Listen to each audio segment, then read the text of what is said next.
Welcome to Big 12 Media Day, a special edition of Frogs Today featuring college football playoff executive director Bill Hancock, head coaches Chris Klieman of Kansas State and Dave Aranda of Baylor, and our headliner, Big 12 Commissioner Brett Yormark. And now, here's your host, the voice of the Horned Frogs, Brian Estridge. It's our Big 12 Media Day special here from Frogs Today, presented by Railhead Smokehouse. Good evening, I'm Brian Estridge. Welcome into AT&T Stadium, where day one is in the books now for Big 12 Media Days. We get a chance now to visit about that. Recap the day, if you will. Got some great guests lined up for you, including our headliner, the brand new commissioner of the Big 12. He's going to stop by a little bit later on. But first, we bring in our experts to talk about this day, which had a kind of a somber tone to it almost, fellas. When you think about it, Dave Bowden's alongside. Jamie Pluckett is with us here tonight. Jamie, let's start with you. The topic of conversation, the topic du jour, obviously, was conference status and conference expansion. You had the USC and the UCLA news. That's what everyone wanted to talk about, yet no real news to come up today, really. Well, I guess people maybe expected Yormark to just come out here and just say, yeah, we're approaching Arizona schools and Utah. And he's not going to be above board with what he's doing as far as conference realignment is concerned, because there are so many conversations that are happening. He did say he's getting a ton of phone calls from different schools all across the country. But the reality is that he's not even technically on the job yet. And so as many conversations as he's been having, there's nothing that's going to take place before he's officially installed on August 1st. And with the negotiating rights that the Pac-12 is going through right now exclusively with Fox and ESPN, and with all of the other stuff that's going on in conference realignment, we're not going to have any kind of definitive answer on that in any kind of short term. And you bring that up, and he did make one interesting statement where he mentioned 60 days, the 60-day window. We won't know anything for 60 days. That timeline corresponds perfectly with the Pac-12 negotiation window, which makes you think, okay, the Pac-12 is out there looking to see what's the opportunity is. Then if it's not available or it's not to their liking, that's when the Big 12 and the Pac-12 start talking. Sure, I think that has a lot to do with it. I think the other point, too, is for him, coming into like any business, right? You're running any type of business, which obviously the Big 12 is major business. You want to get in there and learn first. And, from him, he was very clear about, hey, I want to come in and learn the processes and get around the schools and find out kind of, what he's walking into exactly. Because I got a sense, I don't know what you guys, I got a sense from him, he's not exactly sure what he's walking into right now, right? I mean, there was some of that, and I don't. That's not knock on him. I mean, it's just the nature of it. Coming to something that's brand new, it's in such flux right now that it makes a lot of sense he'd be that way. Yeah, we're talking about Brett Yormark, of course, the new commissioner here of the Big 12. The other statement that he made earlier in the day that I think raised some eyebrows was with regard to Texas and Oklahoma's status, where he said, "I look for win-win situations." Does that open the door for the possibility of Texas and Oklahoma leaving early should the payment be big enough? Yeah, I think it does. I mean, he said very clearly throughout his opening statement, and he repeated it in answering multiple questions, that he is open to any option that could potentially be a win for the Big 12. He said that his ultimate goal is to put the Big 12 in the best position to get the biggest multimedia deal that they can in 2025, and whatever it takes to do that, he seems open to at least considering. And so I don't know. I mean, I think there were a lot of folks, though, that say, if you think about it this way, Jamie, that, hey, when you talk win-win, there is no win for the Big 12 if Texas and Oklahoma leave early. There's no reason in letting them out early. Why give them a win? Well, I think the win is the bottom line, right? It's the money. It's the only win there, and I think for him to sort of have that out-of-box thinking makes a lot of sense. He's an out-of-the-box hire, right? And so those are the type of things when you hire that guy, you don't bring in a traditional, former AD and somebody in that lane. You're going to get that kind of thing, and he's obviously very familiar with, a bottom line and the businesses he's been involved with. So I think that's the only win I can see out of this whole thing from the Big 12. The other thing he said, one more thing, and then obviously we're talking about Brett Yormark, the commissioner of the Big 12, officially on the job, August 1. He did say the Big 12 was open for business. This is a guy that raised a ton of money at NASCAR. And he, by the way, when we visited with him, he told us, hey, I wasn't a NASCAR fan necessarily. I walked into the job and raised $750 million, I think, in corporate partnerships. So it's obvious that may be something we see change around the Big 12 as far as the corporate dollar is concerned. Oh, absolutely. I mean, he talked very clearly about how he wants to elevate the Big 12 to become a national brand, and talked about some of the strategies that go about doing that. Obviously, realignment is going to impact that in a major way, but beyond that, all of those other deals that you're talking about that he worked out with NASCAR, that he worked out during his time with the Brooklyn Nets, as he watched how the NBA was building itself and building its brand to a global level, all of that has informed the way that he's coming into the Big 12 in a manner that's going to allow him to build up the Big 12 and make it put it in a position of strength rather than in a position of weakness, like we could maybe talk about the Pac-12 being. Okay, you guys had a chance also to hear from the other 5 coaches that were here, as well as their players. Anything else stand out today to you? We'll start with you, David. Yeah, I think, listening to, got a chance to catch up with Dave Aranda. He sort of was in his element. We started diving into some X's and O's, and it was getting pulled away by the SID, very gracious with his time. But, he talked about how the Big 12 is getting back to sort of traditional, quote-unquote, Big 12 offense. If you look at, obviously Sonny Dykes here at TCU, Big 12 sort of air raid background. You look at the same thing, the offense coordinator at Texas Tech, is a Cliff Kingsbury guy.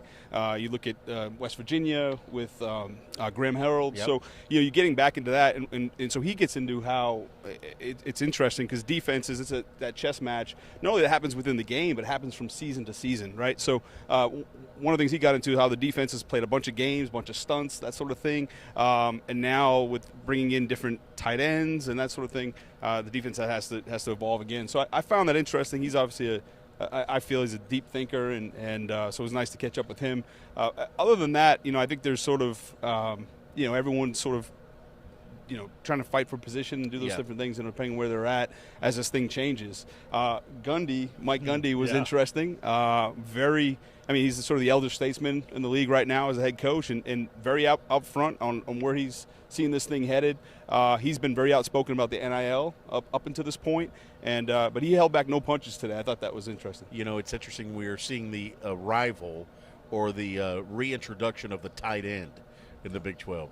And I think that's what defenses are going to have to reckon with, And Iowa State may be the first one to do that. Charlie Kohler, a guy that was very effective for them doing so. Sure, yeah. That to me, it trickles down from the NFL, right? Yep. When you looked at everybody that spread everybody out, and if you look at New England, the championship run they went on, it was very strategic. They went from being a spread offense, everyone would go fast, so defenses match that with speed. They match speed with speed, and then all of a sudden you've seen, they were one of the first teams to bring back the fullback and multiple tight ends. It's because they were now bigger than the defenses. So it's just going to things that ebbs and flow kind of naturally throughout football history, and we're seeing that here in the Big 12 for now, certainly. So how about for you, Jamie? Anything stand out from these coaches? I really appreciated how authentic Mike Gundy was today. I think coaches get really good at providing that kind of politically correct, canned answer every time they get a potentially controversial question from someone in the media. But Gundy really kind of just spoke from the heart today, spoke from a place of authenticity, especially when he was talking about Texas and Oklahoma leaving the conference and how disappointed he was in that, how disappointed he was that Bedlam was going to end when Oklahoma moved to the SEC. And I think that's something that as a Big 12 kind of fan base, as a conference fan base, everybody's upset about, is all of these rivalries that are dying as realignment takes them away from us. You saw Pitt and West Virginia end for a long time. Obviously, they're revitalizing that. Who knows what's going to happen to USC Stanford, USC Oregon. Right. Now that the Trojans are moving to the Big Ten, we've seen Texas and Texas A&M's rivalry die out a little bit. Now Bedlam's going that same way. It is disappointing to see these rivalry games end, and I appreciated that Gundy named that today. All right, I think tomorrow will be a little different, though, with Texas and Oklahoma here. I think the emotion could be a little different in this room. TCU, obviously, part of that group tomorrow as well. All right, man, thank you very much, Jamie Plunkett. David Bowden joining us here on our special edition of Frogs Today, presented by Railhead Smokehouse. Coming up next, Baylor head coach Dave Aranda starts us off. We'll get to that after we do this.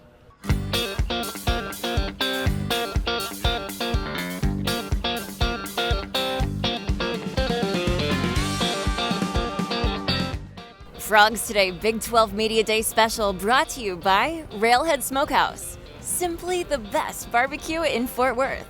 Dine in, catering, or drive-thru. 2900 Montgomery, just off I-30. Remember, the best barbecue in Fort Worth is at Railhead Smokehouse. Welcome back into our Big 12 Media Special here, Media Days, of course, presented by Railhead Smokehouse and Frogs Today and FrogsToday.com. Dave Aranda is the head football coach at Baylor, of course, coming off a terrific year last year, championship season. Did it happen sooner than you even thought it would?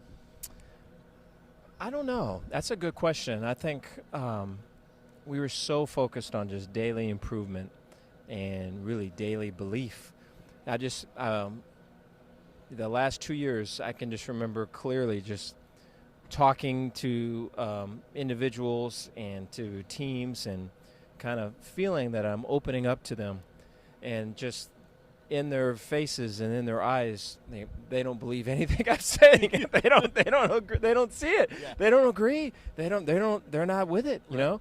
And so I think so much of it was going through that. Was just kind of opening your heart, saying things, and it's like they don't agree or they don't believe, and then, you know, the next day try it again, and then, you know, continue with it. And so I think from that perspective, it took a little bit.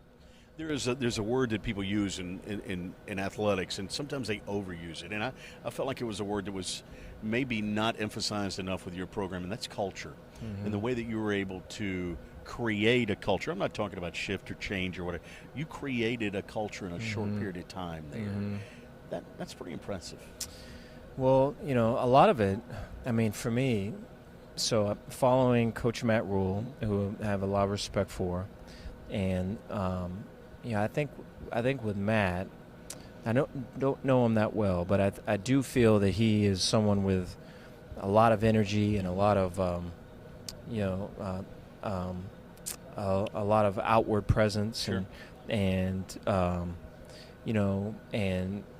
really good at connecting with people. And, you know, I think for most of my career, I've kind of been a bit of a robot mm-hmm. and a bit of just a machine, you know, coming out, punching out numbers. And so I think then also on the staff, having Joey McGuire that's now at Tech, and you guys will meet Joey tomorrow, yep. and he's got all this energy and everything. And so for me to be in that position, you know, with following someone that was way strong with emotions, and then having people on your staff that were connected with him to having strong emotions, then me learning how to have them. You know, I think it almost forces you to be bare bones. The emperor's got no clothes. Mm-hmm. And so I think it's that approach, and there's no power over, but there's power with. Mm-hmm.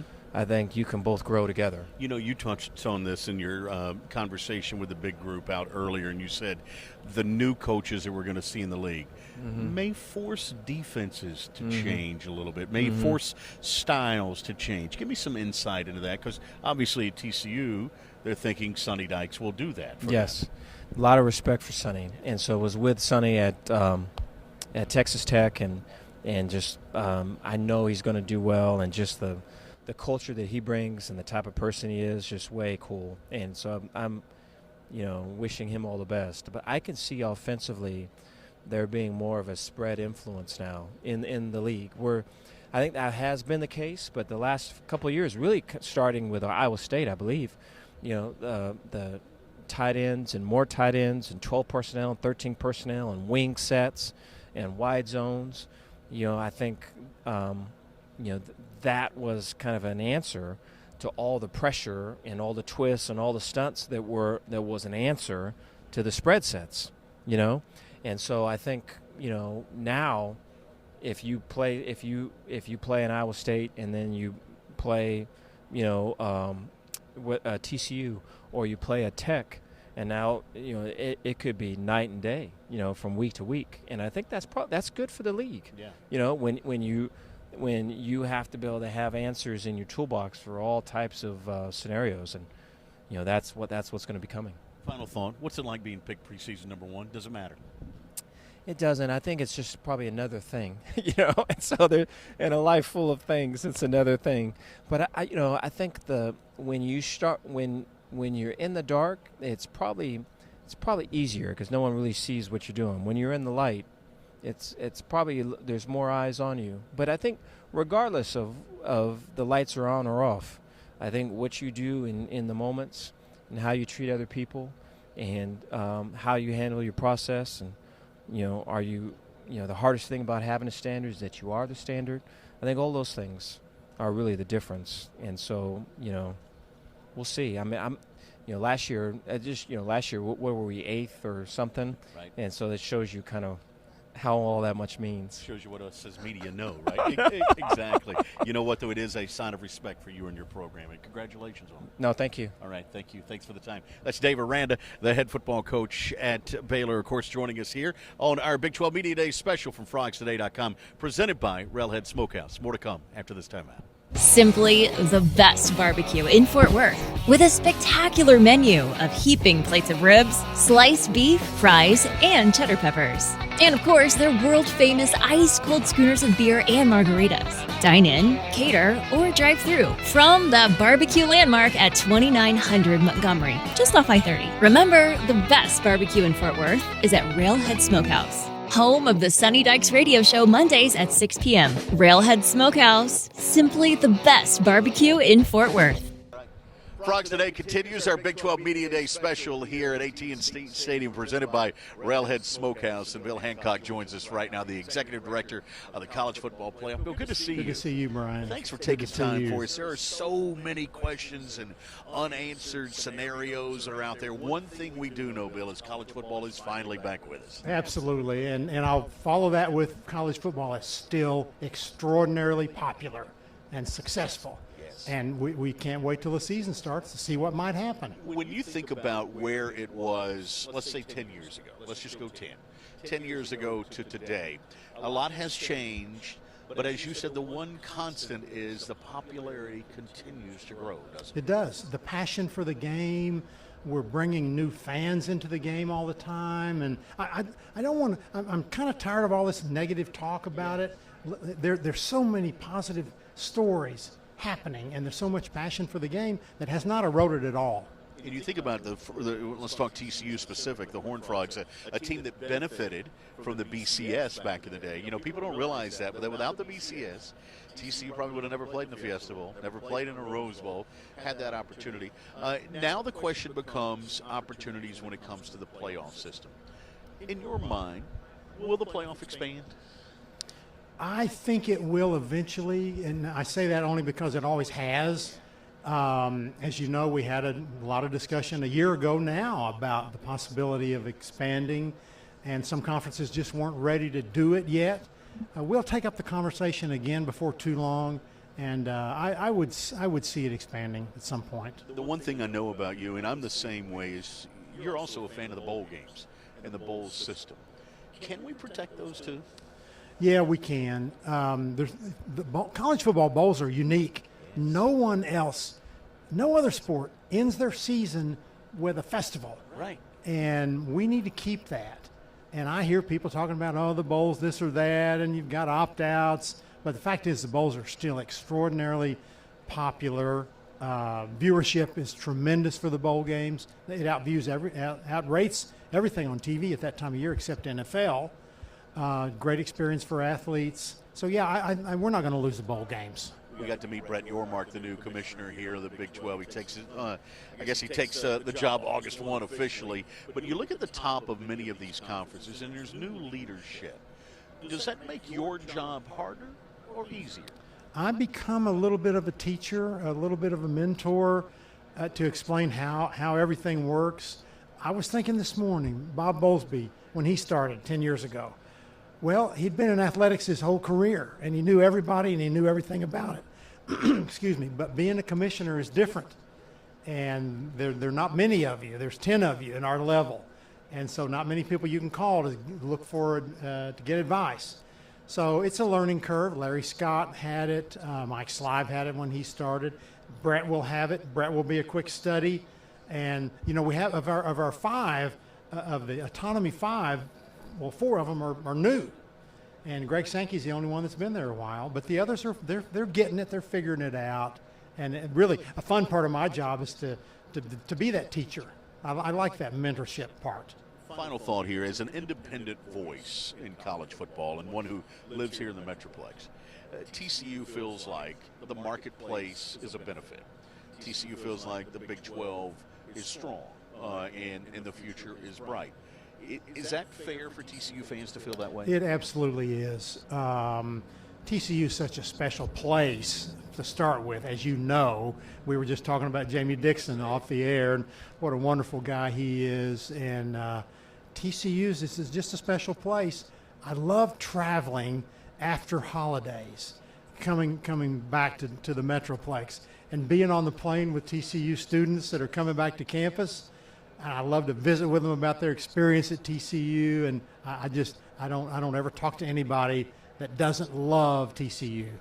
You're a class act, and I could think of none better to lead the college football playoff. Thank you very much for taking Thank time you. with us. Appreciate you having me on. Glad you're here. Yes. Good to see you. All right, Bill Hancock joining us here on Frogs Today. Presented our Big 12 Media Day special by our friends at Railhead. More to come after this time.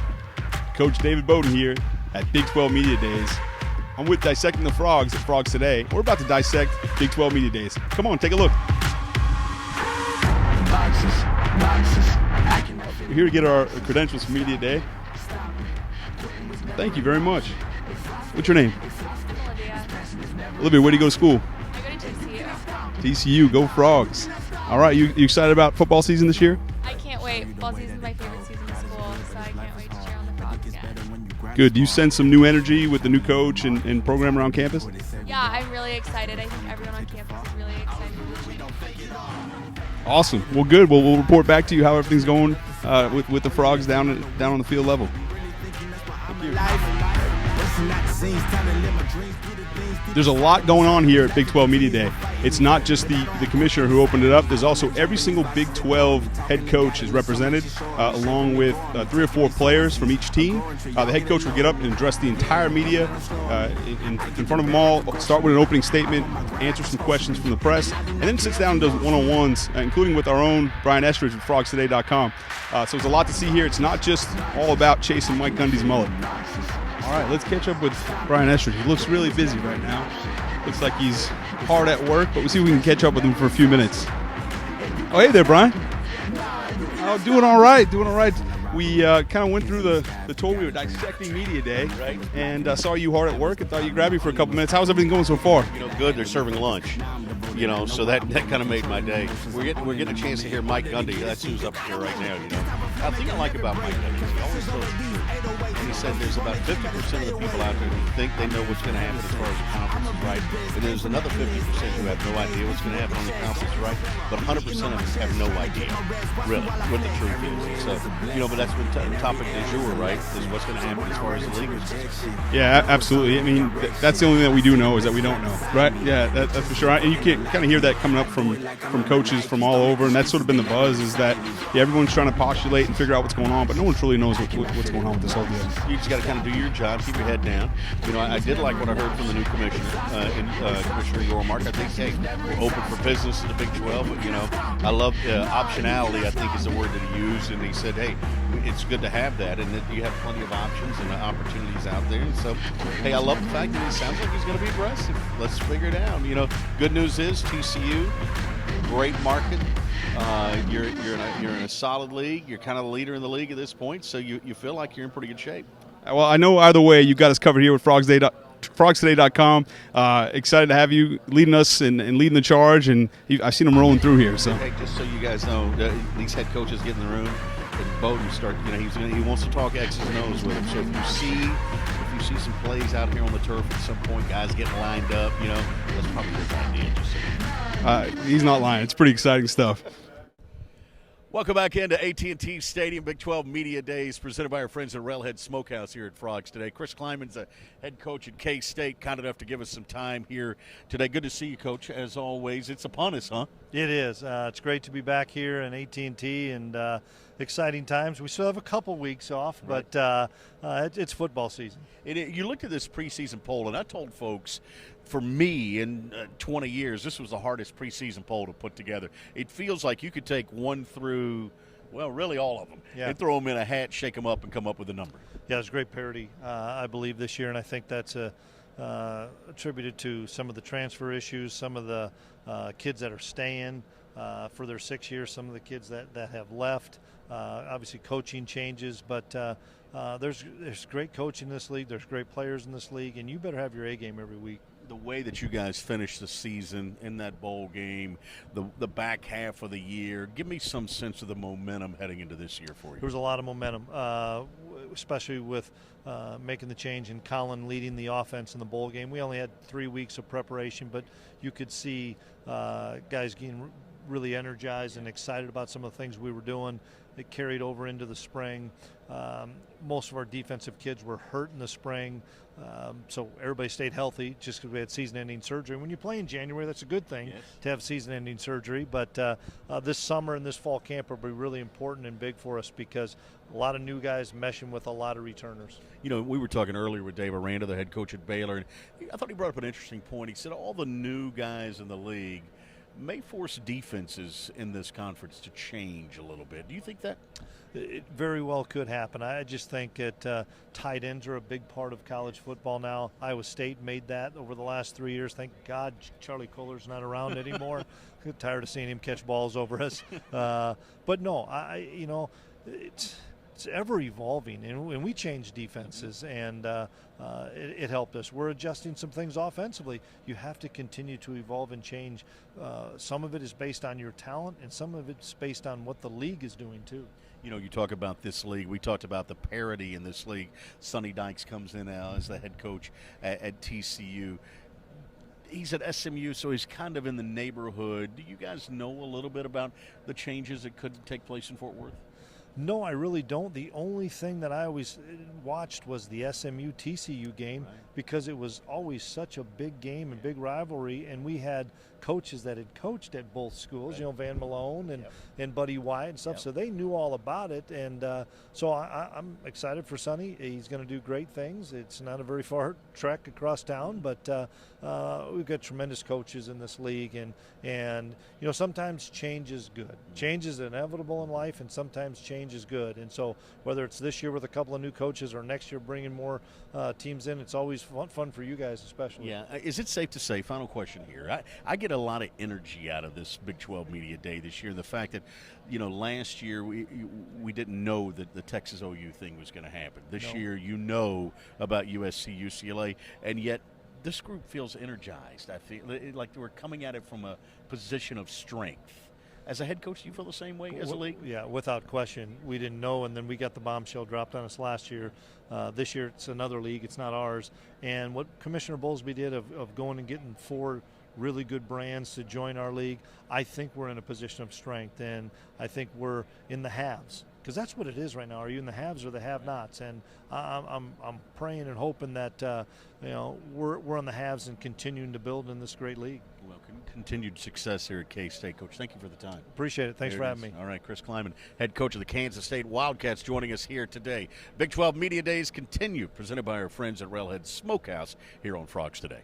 The Flying T Club provides the everyday TCU fan and alum the ability to specifically support TCU student-athletes. Flying T Club offers 3 levels of memberships. The Flying T Club is a nonprofit organization supporting the brand development of TCU student-athletes through a series of unique event-based networking opportunities, which are exclusive to our members. These events provide a great social engagement tool for our members and student-athletes alike. Follow them on Instagram at Flying T Club, or online at flyingtclub.com. Simply the best barbecue in Fort Worth, with a spectacular menu of heaping plates of ribs, sliced beef, fries, and cheddar peppers. And of course, their world-famous ice-cold schooners of beer and margaritas. Dine in, cater, or drive through from the barbecue landmark at 2900 Montgomery, just off I-30. Remember, the best barbecue in Fort Worth is at Railhead Smokehouse, home of the Sonny Dykes radio show Mondays at 6 p.m. Railhead Smokehouse, simply the best barbecue in Fort Worth. Our next guest, of course, we welcome him here to Dallas-Fort Worth. Brett Yormark is the new commissioner of the Big 12. Good to see you, brother. Thank you. Yeah, Thank you. glad Thrilled you're to be here. Yeah, I mean, I was going to ask Dallas-Fort Worth, this market, that I had to register with you when they come calling. Well, Dallas is a great market. I mean, I think I read recently that Nashville and Dallas are the 2 hottest markets in America right now. And I'm looking forward to being part of the community. I got some time around over the weekend to do some exploration. I used to come here occasionally when I was running the Nats, and even before that, NASCAR used to come here and still does. In fact, I got a text yesterday from Eddie Gossett. Eddie, that's, Yep. He reached out to me to say hello and welcome me to the community. So I'm excited to be here. When you think about you get the commissioner's job, they say, okay, congratulations, you get the job. Then 2 days later, they say, oh, by the way, there's some turmoil. There's some things happening in the college football space. Created another challenge for you, but I'm assuming one you're not running from. No, I'm embracing it, to be honest with you, because when I see challenges, I see opportunities. And I think there's a real opportunity for us to think about the Big 12 maybe a little sooner than we thought and what the future looks like and how do we create value. So we're exploring every and all options. And when I've said we're open for business, I mean that in every possible way, not just conference realignment, but just in how we go into the marketplace, how we want to grow our revenue, diversify it, be a little bit bold, innovative, creative. So I'm excited that, I had to jump in a little earlier than anticipated. It's been a great learning experience, and Bob has been an incredible resource. The industry has been great. The AD community has been wonderful. I said it earlier, just so welcoming, wanting to really partner with me and figure out what do we do in the best interest of our member institutions as well as our conference. And I'm just excited to be a part of it. From a TCU perspective, all the turmoil, TCU's been a part of that over the last 15 years, it seems. When you look at it from a market standpoint, if you're TCU, you feel pretty confident about where you are and where this league is. Should TCU fans feel that way? They should. I mean, I think we have a big moment in front of us. As I mentioned earlier, what really sold me on the opportunity was when I met the collective board and I saw that the alignment, because sometimes when you get in those situations, there's fractions amongst a board. Right. But I didn't sense that. Everyone was aligned. Everyone wants what's best for the conference. And it felt good. I felt that coming here, we could do some amazing things because everyone's on the same page. So all the member schools should be very excited about our future. We're unified. There's only one place to go, and that's up. And I'm excited to be leading that charge. If the market's a plus, if the schools and the unified sense that you get from them is a plus, what's a negative for the Big 12? It's a great question. I haven't seen that yet. Good. I haven't seen a negative. All I've been seeing is possibility. Where do we go next? And so I haven't seen a negative yet. Maybe I will at some point in time as I start doing my campus visits. But as of now, it's been positive. Everyone's been engaging. They all want the same thing. We're communicating. There's great alignment. So for me, it's been very positive. But again, I've only been here for 2 weeks, and I don't start officially till August 1, but I don't anticipate any issues. I think it's going to be great. You said when you were at the podium earlier, you're going to visit every campus. Yes. We're going to see you in Fort Worth. Yes. We're going to see you at TCU. On a listening tour. Good. It's my I'm not going to be drumming and my band, but it's a listening tour. And I'm going to engage with all the key stakeholders, better understand their challenges, how I can be a resource, how we can be helpful at the conference office. What are the things we can be doing better? I want to look at this as a blank canvas. Again, Bob's left me with an incredible foundation, but I also want to know how we can get better, and I want them to help me define success. I think that's what you do when you collaborate. I know you got a busy day, first day here at Big 12 Media Days. We appreciate you stopping by. You're going to get a lot of advice on where the best barbecue is in Dallas-Fort Worth. I'm just going to tell you that it's in Fort Worth. It's a Railhead. So make sure that's on Can you and I do that together? We'll be happy to do that. All right. You know what? I'm buying. No, I don't need you to do that, but I'd love to join you. All right, that sounds great. Thank you. Thank you so much. All right. Great insight there from Brett Yormark, the commissioner of the Big 12, who's got his work cut out for himself here in the next 60 days or so. We'll see how it rolls here for the Big 12. Busy day tomorrow. TC, of course, here at AT&T Stadium, Texas. Oklahoma will be alongside as well. Iowa State joins us, and Texas Tech. So we'll have a fun day here at AT&T Stadium tomorrow. We're going to be back with you again tomorrow night with another special edition of Frogs Today, presented by Railhead Smokehouse. And we'll have our experts on hand as well. Melissa Triebwasser will join us, Jeff Wilson, and, of course, Jamie Plunkett and David Bowden alongside as well. It's going to be a busy day tomorrow. Look forward to it, and look forward to seeing you back with us here at Frogs Today. Until then, have a great night.